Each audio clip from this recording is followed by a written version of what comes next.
put a smile on your face when you're moving from place to place. Good morning. Viewers, welcome back this morning to the Tobago Updates morning show. We are back here. We're coming to you live from the third floor, Port Mall, Lower Scarborough, Tobago. Our guest on the program this morning, Mr. Brendon Gray, Branch Manager, TATIL Insurance, Tobago. Unfortunately, this morning, Mr. Nicholas Sonnylal is unable to be with us. Yes. But Mr. Gray is going to take us through this morning. Brendon Gray, good morning again and welcome. Morning. It's always a pleasure to be invited to share some thoughts on your program.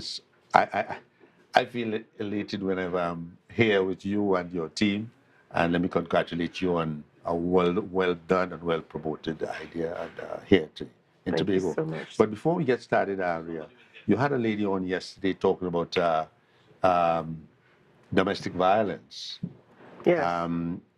I would want to say that our club, Bella Former Club, will be holding a ladies' tournament on the 10th of June, particularly in support of this, their program. Women of Substance. Women of Substance, yeah. All proceeds that we derive from that tournament will be given to Women of Substance for their elevation. Excellent. Because one of our objectives is to really work with the community that surrounds Tobago. Yes.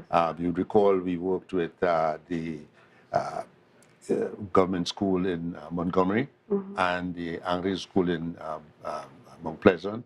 We gave them tablets, 15 tablets to each school for the common entrance students at that time.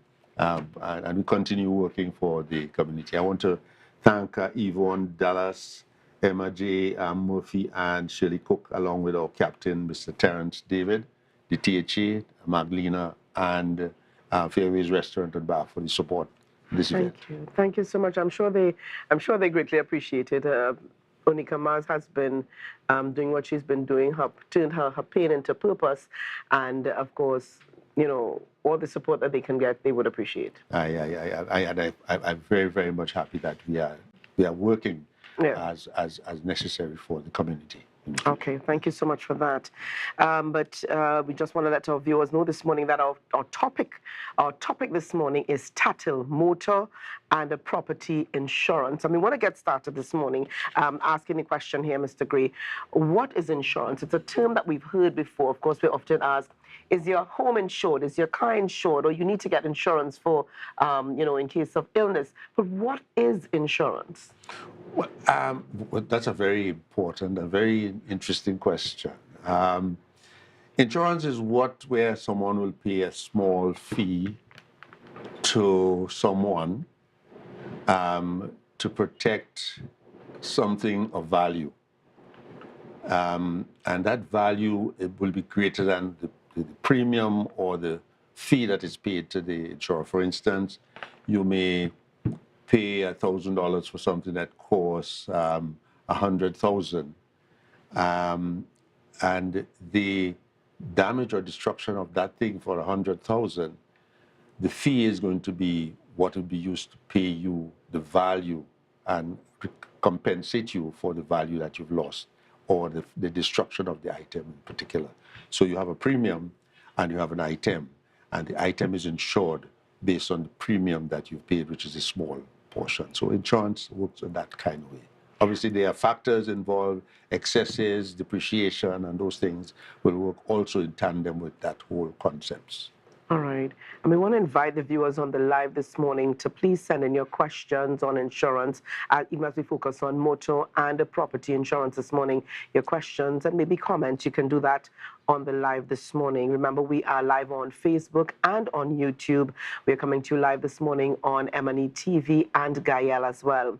Now, if you are to define the principles of insurance, what would they be and how do they influence the premium? Well, there are about 7 principles. Well, every profession, you would say, has principles under which they operate.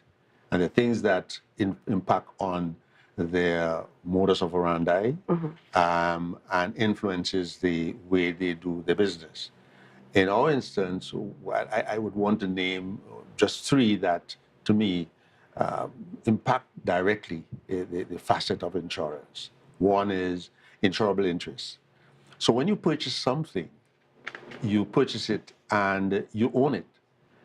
And that gives you the right to insure it because of your ownership of it. Right. So insurable interest meaning that you own something, you own a chair, a table, a car, a house, whatever property you own, because of the value you've paid for it, then gives you that right to insure it. That is one principle. The other principle is indemnity. What is the value that thing is? Indemnity meaning what is the value if it should be destroyed? What is that value just before its destruction or damage, as the case might be? Obviously, there are other issues relating to that, such as I said earlier, excesses, depreciation, and that factor will factor into the real term of insurable interest. And then you have consideration is another principle.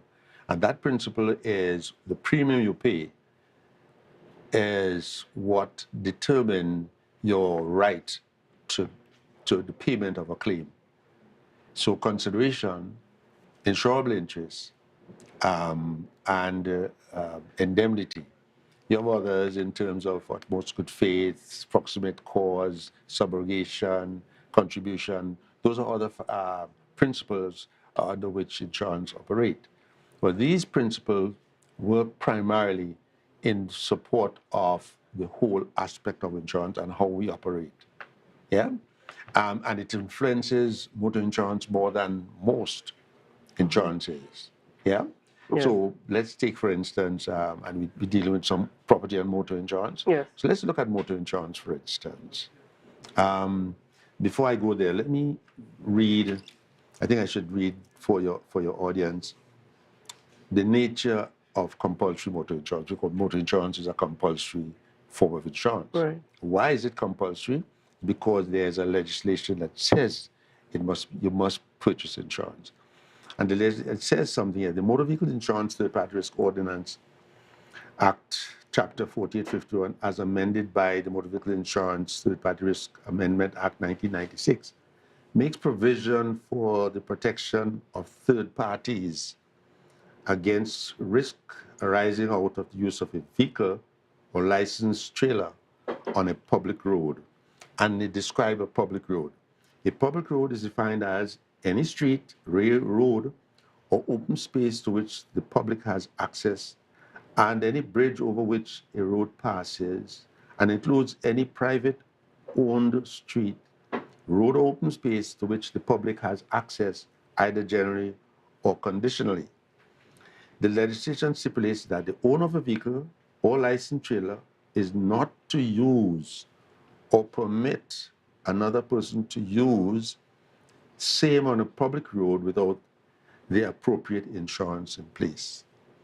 And the minimum amount of cover stipulated under the Act mentioned above are for third-party death or bodily injury, $1 million. Any one claim by any one person, and $2 million for total claims arising from any one accident.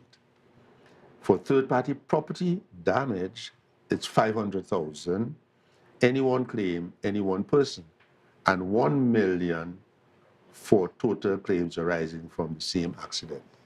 What does that say? It says that no one should use a vehicle without third-party insurance in place. So someone comes to the insurance company and says, look, I will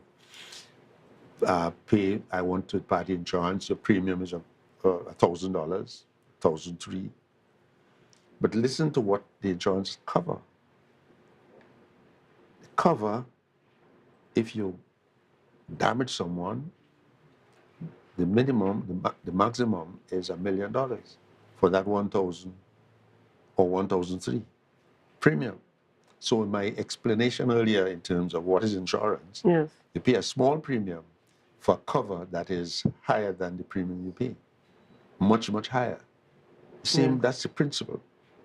So the third party, again, if you injure someone or someone dies, it's $2 million. for a series of persons who are injured in one accident.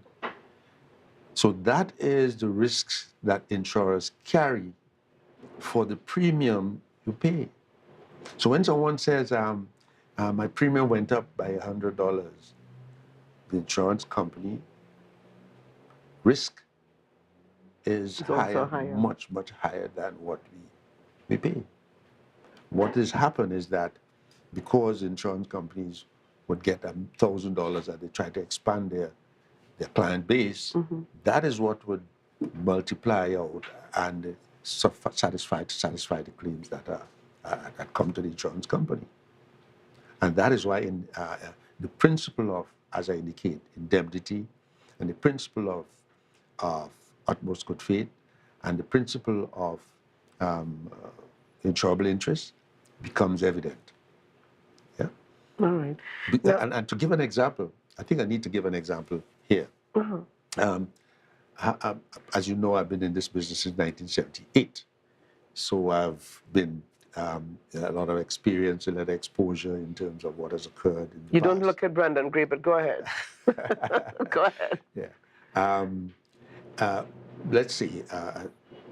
One of my instance, individual who believe was standard in terms of the insurable risk. It's a standard risk.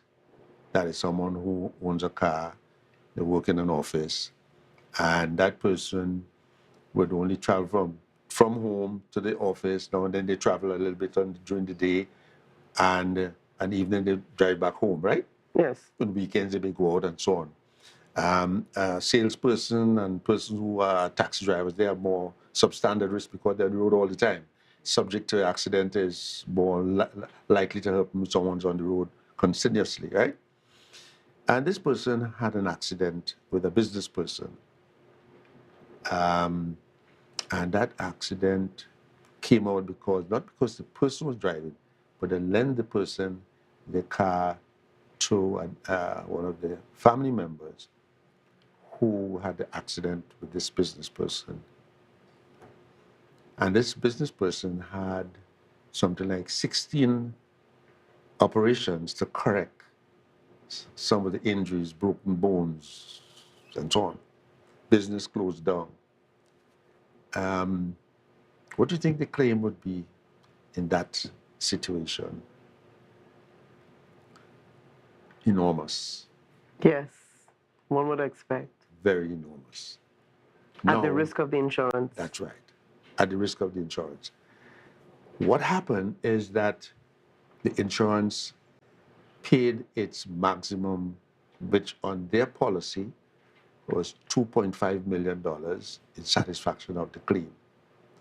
But the claim was not complete because the person lost their business. That has to be considered in terms of the claim. So it then went to the owner of the car. So that person owns a house, owns property. The court will seize it and sell it to satisfy the claim. Wow. Insurance is a very important factor in our lives. So the insurance, the policy did not only did the policy cover the person's damage and injury, yes. and so on. Yes, and property damage. The vehicle was paid for. The vehicle will be paid for under the property side of the cover, because remember there's a property side and a bodily injury side and death. So the property side will be covered, or the vehicle will be covered under the property side of the claim of the cover. But the bodily injury side, the maximum say is $2.5 million. So all the pain and suffering, all the issues and so on, this case might be, all those loss, pecuniary loss, all those things would be taken care of on the bodily injury side. All right. Now our director is saying here that we are out of time. We are out of time. Time really flies when we're having fun. And I've not even touched on property insurance. On property, no. But very quickly here, as it pertains to property insurance, what can you tell us about property insurance in terms of the importance of it? Because a lot of persons build their home. We think everything is okay, electricity is good, the wiring is good at the house, we're good. We do not think of the eventualities. No, that's a problem we have in Tobago in particular. People build their home and say, okay, I don't need insurance because they don't go to the bank. The bank sees about their business. Right. If you go to the bank to borrow money, they would make sure that you have insurance on the vehicle, on the house. On the house or the vehicle, or whatever it is, whatever property is. But what we find is that people who build out of their pocket, they take the time and build their home. That's it. When a loss happens, we call that self-insurance. Yeah. You self-insure, but you do not have the resources to rebuild. And that's the dichotomy that we face in Tobago. A lot of homes are there, and we cannot, and we have not the resources to rebuild. I'm sorry that we, you mean to say 15 minutes went already? Yes. I would not believe it. I'm sorry. So next time I come, it's not 15 minutes. I'm coming for half an hour. I hope Mr. Parks has heard that. I hope Mr. Parks has heard that, definitely. But we want to encourage our viewers that when you are on, to please pose your questions, ask your questions right here. He's ready, able-bodied and willing to respond to your questions as it pertains to insurance. So we're talking motor and property insurance. I'll come back and finish that. I'll be coming back to finish this this term in the near future. All right. Again, thank you very much for having me. Thank you so much. And according to Julien Skeete this morning, Brendon, TATIL life insurance, agree. All right, he's going to be back with us at another time. But we want to thank you, viewers. We've got lots more coming up on the Tobago Updates Morning Show this morning. So share the live, share the live, share the live. In fact, Nikosi Phillip and Diane McCrimmon are going to be on the program as we focus on the launch of Canacopia 2023. Share the live, share the live, share the live.